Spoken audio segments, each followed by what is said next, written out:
Well, I can safely say this video was not something that was on my radar at all for this year, but we are pregnant with baby number 3. Kind of really put my foot in my mouth with the last couple of videos I've made. I've talked heavily on this channel about how 2025 was the year we did not want to have a baby. Our youngest is now like 15 months old, and we wanted a year of just not pregnancy, newborn busyness and craziness. We wanted to be going on trips and doing adventures, and things like that are a lot harder being pregnant. And the Lord had other plans for us. We are now expecting baby number 3 come the end of August. We are over the moon. Like, we've always wanted more kids. So that's like never been an issue for us, but like just the timing, we were not in charge of it. And sorry, pregnancy hunger. But we were not in charge of it, obviously, and the Lord had better plans and better timing. And our family is growing. So if you've been here a while, you know that I try to not make my channel about motherhood and baby stuff. So this pregnancy announcement video and maybe mentioning it here and there in some vlogs is kind of all you're really gonna get. I do like to make nesting videos of like organizing the house, setting up the baby's room, organizing baby stuff. So that you will see that stuff too, but I don't want you to think that this channel is now a motherhood channel and just baby stuff and pregnancy. It's not my style. I still want this to be about our lives and what we're doing.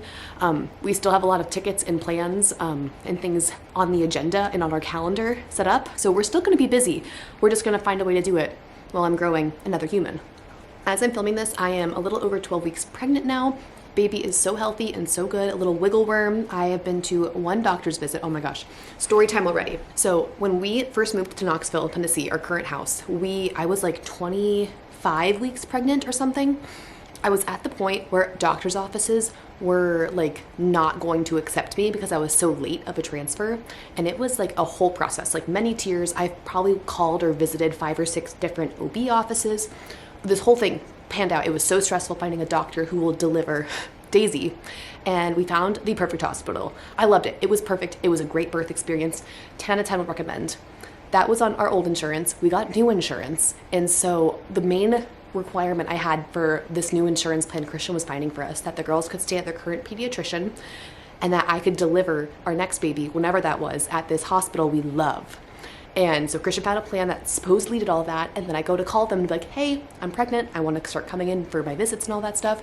And they were so nice, they were so helpful. They're like, their clinic or their office where I would go for all my prenatal visits is in my network for my insurance, but the hospital itself is out of network. So my labor, delivery, postpartum care, all of that stuff is not covered.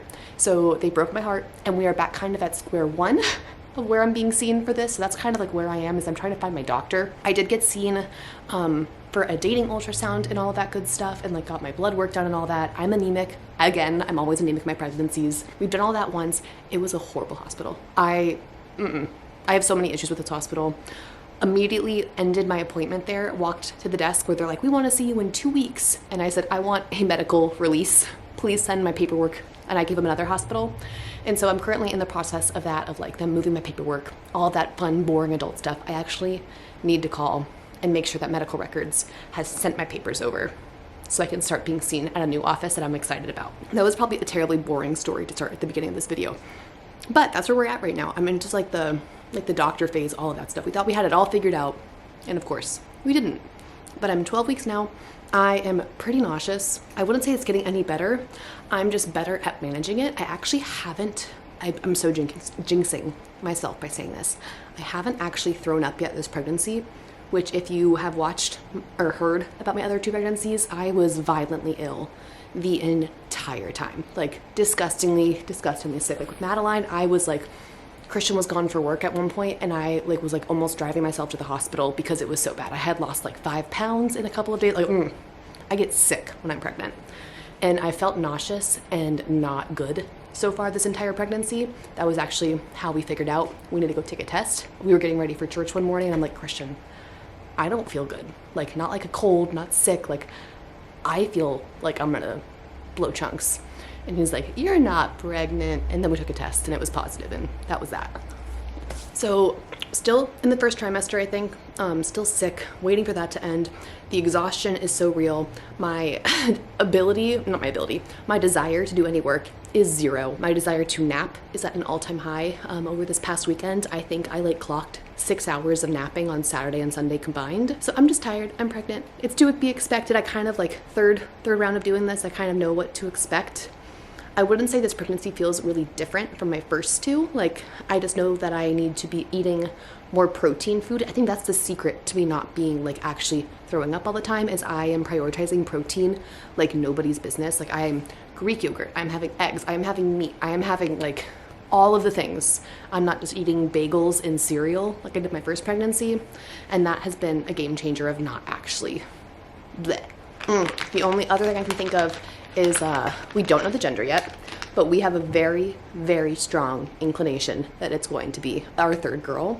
And it's weird to talk about or think about gender. I think anyone who is expecting a baby or has had babies like can have the same like understanding of like, we would love to have a boy. A boy would bring me so much joy, but I'm also terrified because all I know is girls, is raising girls and figuring that out. So I feel like a boy would be terrifying because I've zero experience doing that. So I'm terrified to have a boy, but I also really strongly desire a son. It'd be so good. But also I feel like it's gonna be a girl, and that's just gonna be perfect. Like, our little family is meant to be however it turns out to be. And we're excited to know. I kind of wish we would not find out the gender. I think it would be fun to wait and have the gender be a surprise at the birth. Christian is the logical one and like knows that I would, if it's a boy, I don't have any baby boy clothes and would need to do some shopping for that. Or even like the nursery. Daisy's nursery is like floor to ceiling pink. So if we have a boy, that's probably going to need to be adjusted at some point in time. Like, just like logistically, he's like, we can know, I want to know. And so we're gonna find out. And I'm pretty sure it's a girl. I'm pretty sure it's a girl, and I'm pretty sure it's the last baby. So this will be my last pregnancy announcement video. I also don't know exactly how to manage my YouTube channel. Obviously, I love creating these videos for you guys, but the more kids I have, the harder this becomes, and just like the more juggling I have to do to figure this all out. So I don't know exactly what that looks like. I don't know if it's like it's not gonna be like a strict maternity leave of like, once baby's born, I'm off for 6 weeks and then I'll be back. Like, I don't know exactly how it'll pan out, so I appreciate your patience while we're figuring this out. Or if during this first trimester when I feel my worst, that you guys are understanding of like, I'm gonna miss some uploads here and there because I am just struggling to get through the day with 2 toddlers. I feel like eating this mango is definitely disrupting the flow of this video, and I'm gonna regret having been eating this when I'm editing this, but this just sounds so good right now. The other thing that's going on that is miserable for me, worst case scenario, is that coffee is not appealing to me. So I went through like a couple of weeks of like caffeine withdrawal on top of all of this, and it's starting to like taste good to me again. Like, I had like a 10 a.m. latte one day, or like an afternoon coffee sounds good. But then because I've been like with no caffeine, jumping back into like triple shot espresso drinks and stuff like that wrecks me. My body is like, what is going on? I feel even worse hours later. I can't sleep at night, and then it's just like a whole whirlwind. I've also been dealing again with pregnancy insomnia. It is so frustrating. Normally it's only like if the girls are up in the middle of the night, like for a long period of time, I can't get back to sleep. But last night, Maddie was up at like 3:30 in the morning, and it wasn't like a long wake up. Like, I went in there, we got her back to sleep, me and Christian, within like 10 minutes. And then I am just sitting wide awake in bed, trying to sleep. Like, I don't touch my phone, we don't turn on any lights. I'm just trying to sleep for over an hour, and I'm like, I'm up. Like, I'm just up. So I went and made a snack at 4:30 in the morning, curled up on the couch with Bucky, and then got like maybe another 30 minutes or an hour of sleep before Daisy woke up for the day at like 7. The insomnia is infuriating because I know that I get so tired during the day that even when I sleep 8 hours at night, I still want to nap in the middle of the day. So if I'm missing some sleep in the middle of the night, like, it's going to be 10 times worse. But I really don't think I have much more to add. I can show you the little bump we got. I should. There's one more thing to share. So our whole Disney trip, we took that, and I was definitely pregnant when we were in Disney, and I definitely did not know I was pregnant while we were in Disney. So I had a couple of cocktails, I was having raw fish, I was riding Tron and Guardians, all these roller coasters, like all these things you should not be doing pregnant.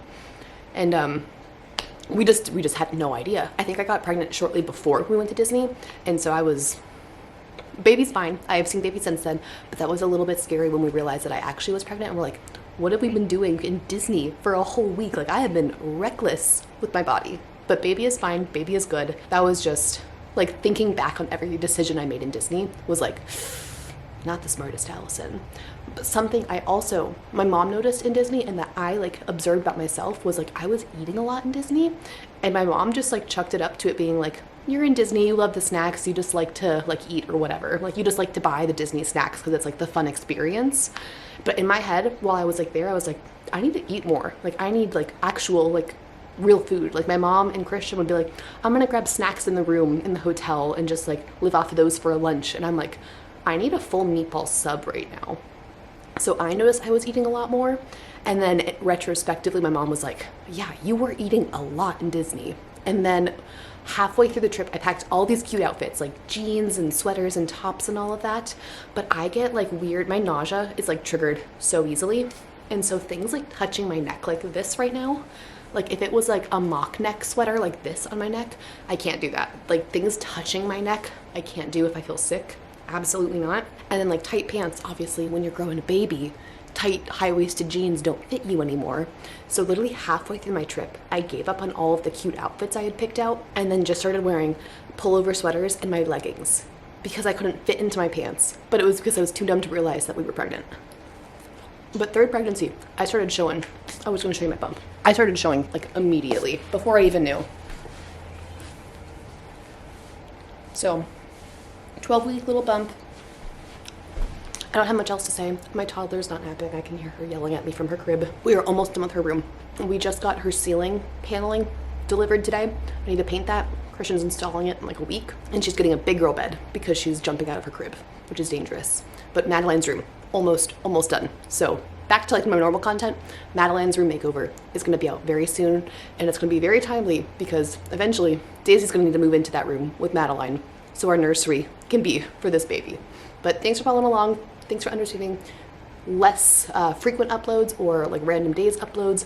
I love you guys. Hopefully I will see you next week. This mango is really good right now. What's your favorite Trader Joe's snack? I go in and out with like this is the soft and juicy mango, but I'm all about snacks. I need high protein snacks. So leave your comments, your favorites down below.